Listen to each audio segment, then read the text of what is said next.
നിർമ്മാണ മേഖലയിൽ തൊഴിലെടുക്കുന്ന തൊഴിലാളികളും നേരിടുന്ന വിവിധ പ്രശ്നങ്ങൾ പരിഹരിക്കണമെന്നാവശ്യപ്പെട്ട് നിർമ്മാണ തൊഴിലാളി യൂണിയൻ സംയുക്ത സമരസമിതിയുടെ നേതൃത്വത്തിൽ മലപ്പുറം കളക്ടറേറ്റിലേക്ക് മാർച്ചും ധർണയും നടത്തി. ധർണ STU ദേശീയ പ്രസിഡന്റ് അഡ്വക്കേറ്റ് M. റഹ്മത്തുള്ള ഉദ്ഘാടനം ചെയ്തു.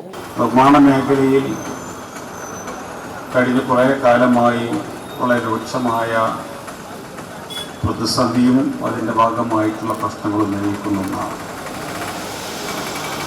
ഏറ്റവും അധികം ജനങ്ങൾക്ക് തൊഴിൽ ലഭിച്ചിരുന്ന അസംഘടിത മേഖലയിലെ പ്രധാനപ്പെട്ട ഒരു തൊഴിൽ മേഖലയാണ് നിർമ്മാണ മേഖല. മാറി മാറി വന്നിരുന്ന സർക്കാരുകളൊക്കെ ഈ രംഗത്ത് തൊഴിലാളി ക്ഷേമകരമായിട്ടുള്ള പദ്ധതികൾ ആവിഷ്കരിക്കുകയും അത് നടപ്പിലാക്കാൻ ശ്രമിക്കുകയും ചെയ്തിട്ടുണ്ട്.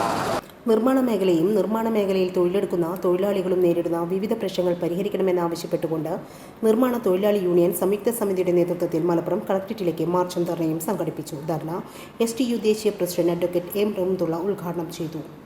നിർമ്മാണ മേഖലയിലെ പ്രതിസന്ധി പരിഹരിക്കുക, നിർമ്മാണ മേഖലയിലെ തൊഴിൽ സംരക്ഷിക്കുക, ചെറുകിട ക്വാറികൾക്ക് പ്രവർത്തിക്കാൻ സാഹചര്യമുണ്ടാക്കുക, മണൽ വാരൽ നിരോധനം പിൻവലിക്കുക, ഭാരതപ്പുഴയിൽ നിന്നും ആരംഭിക്കാൻ പോകുന്ന മണൽ വാരൽ പ്രവൃത്തിയിൽ മണൽ വാരൽ നിരോധനം നിലവിൽ വരുന്നതിന് മുമ്പുള്ള അംഗീകൃത മണൽ തൊഴിലാളികൾക്ക് ജോലി നൽകുക, ക്വാറി ഉൽപ്പന്നങ്ങളുടെ അന്യായ വിലവർദ്ധനവ് തടയുക, നിലവിലുള്ള മൈഗ്രേറ്റ് വർക്കേഴ്സ് ആക്ട് പരിഷ്കരിക്കാൻ നടപടി സ്വീകരിക്കുക തുടങ്ങിയ ആവശ്യങ്ങൾ ഉന്നയിച്ചാണ് മാർച്ച് നടത്തിയത്. CITU ജില്ലാ സെക്രട്ടറി BP സക്രിയ അധ്യക്ഷനായിരുന്നു. C. Abdul Nasar, Abdul Gafoor, PKM Basheer, MA Razak, M. Muhammad Ali തുടങ്ങിയവരും സംസാരിച്ചു.